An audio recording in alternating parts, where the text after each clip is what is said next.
This short presentation is really about how I use AI. The first slide here is from slidesai.io. Now, this is really designed for teachers to produce PowerPoint presentations. It is very easy to produce a very simple presentation. You can see on this slide it says, tell us here in 5 to 10 words what your presentation is about. And all I typed in originally was how I use AI. And then it asked me for a sentence to explain how I use AI, and all I did is I said very simply that I use it to produce images, to edit parts of my book, and to help write me drafts for articles. Very straightforward uses of AI. And then I press the button, and 30 seconds later, I get a presentation.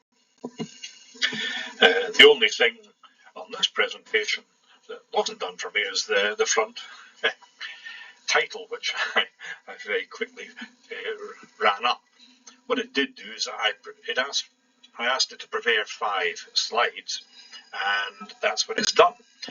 So, introduction to AI in our lives, and so on and so forth. Now, I'm not going to go through and read all of this, but the next few slides could have been the presentation I was going to be giving, the sort of things that I use AI for. But this has all been produced really with a very short introduction, and then very simply one long sentence, and it's produced all of the graphics, all of the text, just from that very little information I provided, and it did it in seconds. AI for image creation. I'm going to actually give you some examples that I've done myself shortly. And I'm not going to talk through this particular presentation. I just wanted to show you can produce a presentation. It's got several slides, and I could have used those 5 slides for my entire talk, and just elaborated at each point. So really very, very straightforward, very little instruction, and it will come up with a fairly polished presentation. Now, this program really is designed for teachers preparing materials for children in secondary school. And it's free to use, and that's why I used it. But you could also use it, you could use other programs which are a little bit more sophisticated and more targeted in a more adult market. And sometimes you would have to pay for them. But if you were at work, I could see how it would be very useful. I mean, I've had to prepare lots and lots of presentations in my time as a head teacher, to pupils, to parents, for assemblies, you name it. Lost count of the number of times I've prepared presentations. And they all take time to prepare. But here we have something that looks fairly professional, and it's all been done in seconds. And I do know people that still pretend that it takes them ages to produce presentations. Like, so that's what they tell their bosses, knowing fine well that in a minute or so they can actually produce something that's fairly presentable, and then they can go in and correct the Americanized spellings and all the rest of it, and edit the presentation to make it look like something pretty polished. That's the end of that little presentation, and now what I want to do is I actually want to look at how I actually really do use AI, and the slides I'm going to show are not quite as polished, but they will get over the message I'm trying to get across.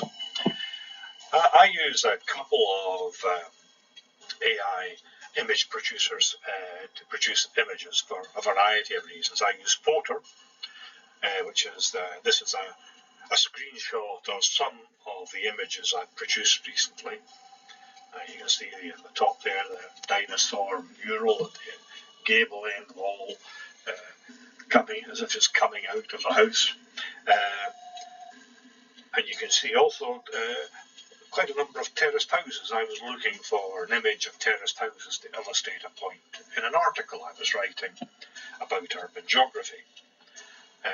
And as long as you're actually indicating this is an AI image, you can use it as an illustration. I found it quite handy if you can't find a photograph that you're actually wanting to use, that you're wanting to demonstrate something.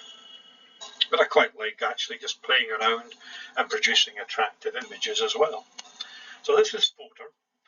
That's one of the programs I use.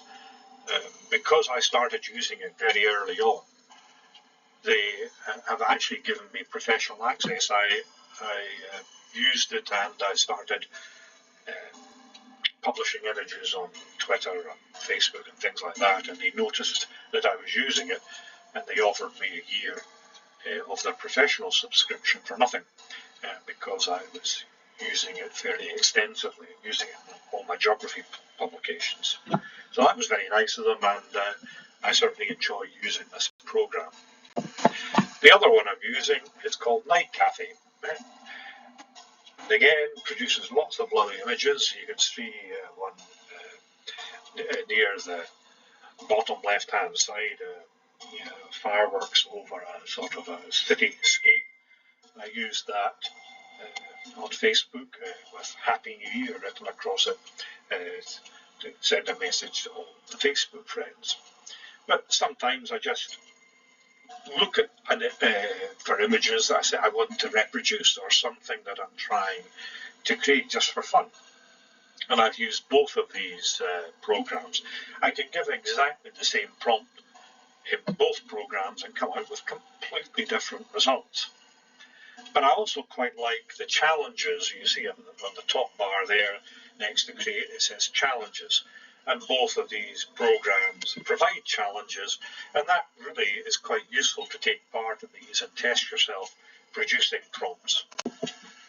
A prompt, very simple.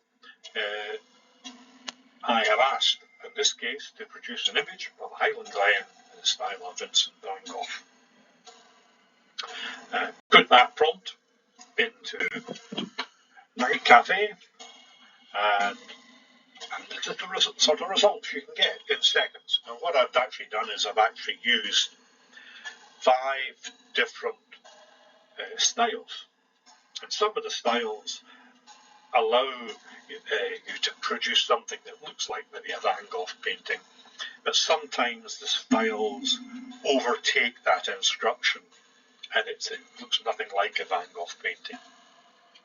So the styles that you use have an input into the image that it's produced, but it produces lovely images.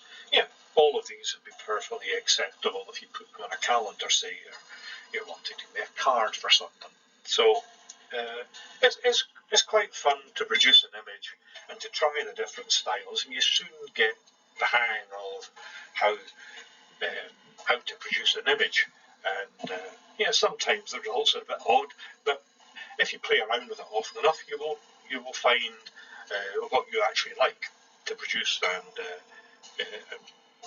and also what gives you the sort of image that you want to achieve.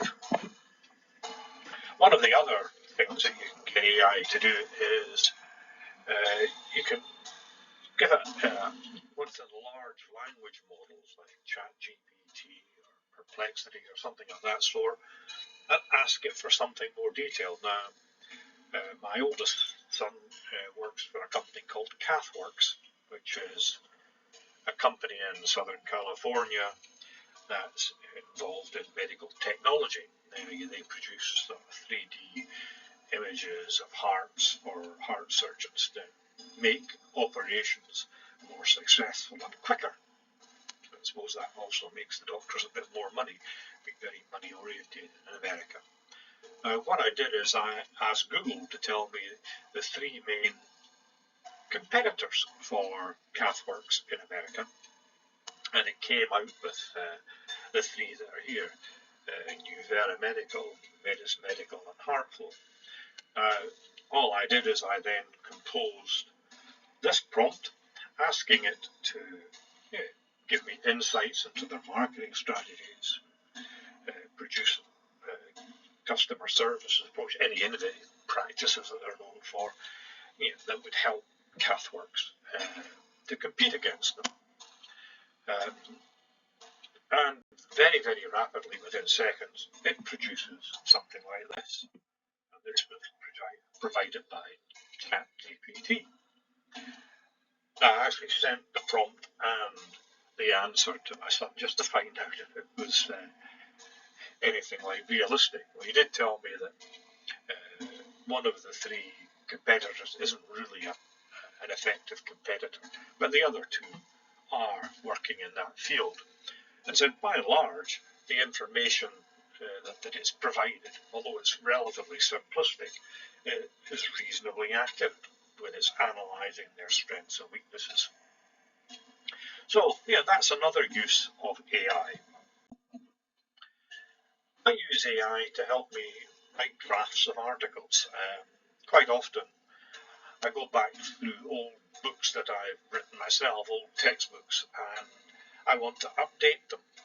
And I can use ChatGPT or Perplexity or any of these programs, Poe or Claude, to help me do that.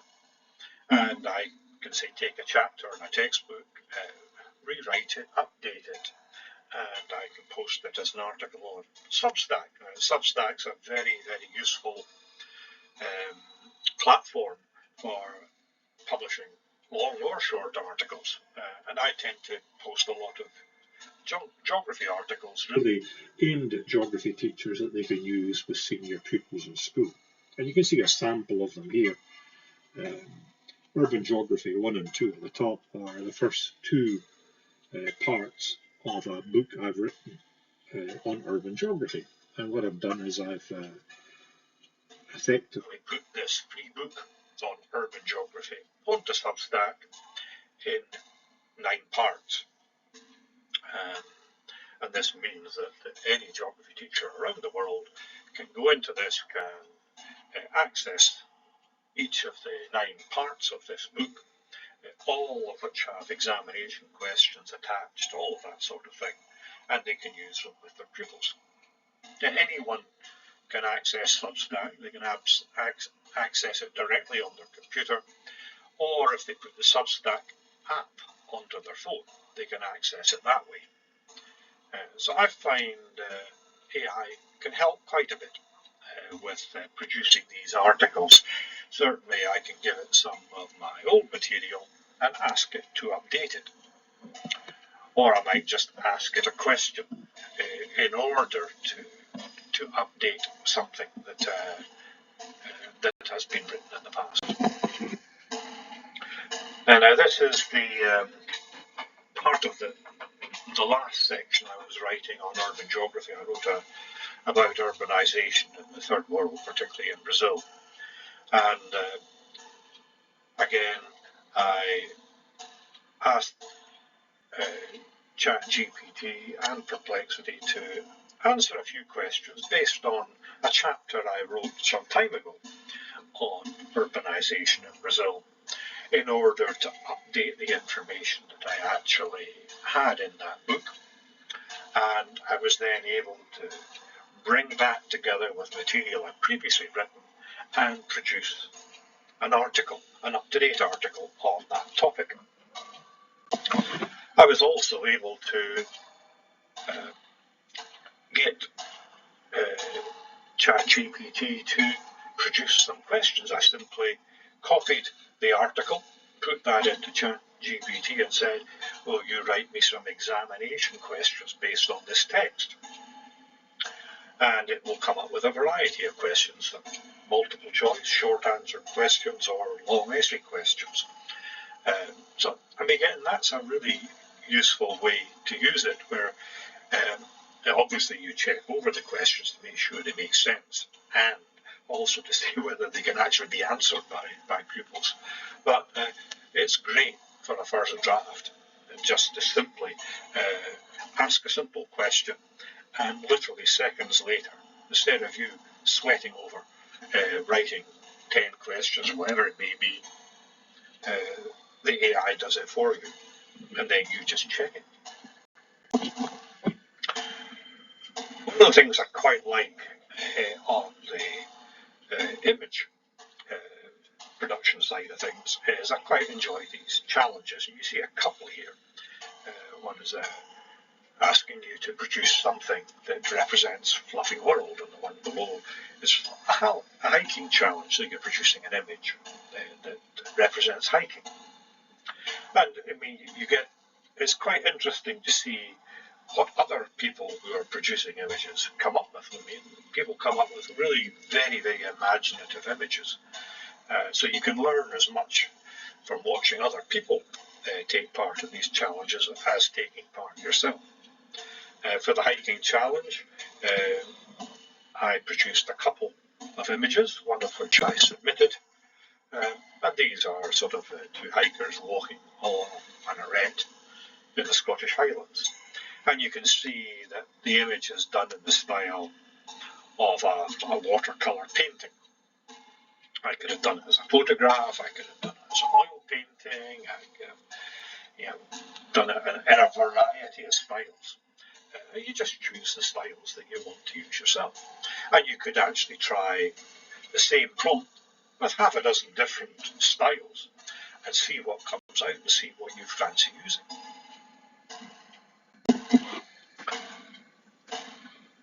In terms of prompts, here's a prompt where I'm asking it to show the work of Rotary International and the importance of its motto, service above self, displaying the Rotary emblem, which is the roundel that Rotarians wear. And the sort of thing that you can produce, I'm going to show you now. And here are 4 images, all produced with exactly the same prompt. That previous slide showed the same prompt, and it's all produced now. They're slightly different styles. And you can see down below their styles. The first one there was produced using the Neo-Impressionist style. And the second one is more of a photograph. And I think the other ones were using sort of a watercolour look. Now you can see that in some cases the rotary roundel is produced quite well, as in the last of the 4 items. But if you look at the first one, although it looks like the rotary roundel, the words are not right. And sometimes that's the sort of thing that you get, and you might need to try it 2 or 3 times until you actually get it producing something that you actually like the use of. So, again, it's another use for AI, produce an image for a particular purpose.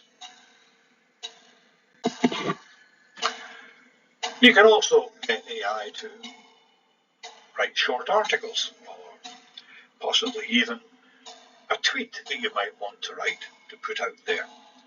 In this case, I'm asking it to write a short article on the topic improving health, a basic human right, and to ensure that it's got appropriate references. And again, doing that, bang, into a large language model, in this case ChatGPT, and it produces the article in literally seconds. And as you can see, scattered through that, there are references. And at the end of the article, the references are listed in a bit more detail. So, I mean, this is the sort of thing that you can see how a lot of professions are in real danger. I mean, I wouldn't be wanting to be entering journalism at this particular point in time because, there's so much can be produced so quickly. And if you look at some of the cheaper newspapers out there, you think they just dragged a whole lot of rubbish off the internet. There's not an awful lot of thought gone into it. But also, it's a very, very useful tool. But it is going to have an impact on a whole range of jobs. Now, the talk I did for Rotary on this, I was asked during the talk, will it be able to write a vote of thanks for the talk I was giving? And well, Yes, it can do that, and I banged in right a vote of thanks for a talk on AI, and seconds later, ChatGPT gave me the following.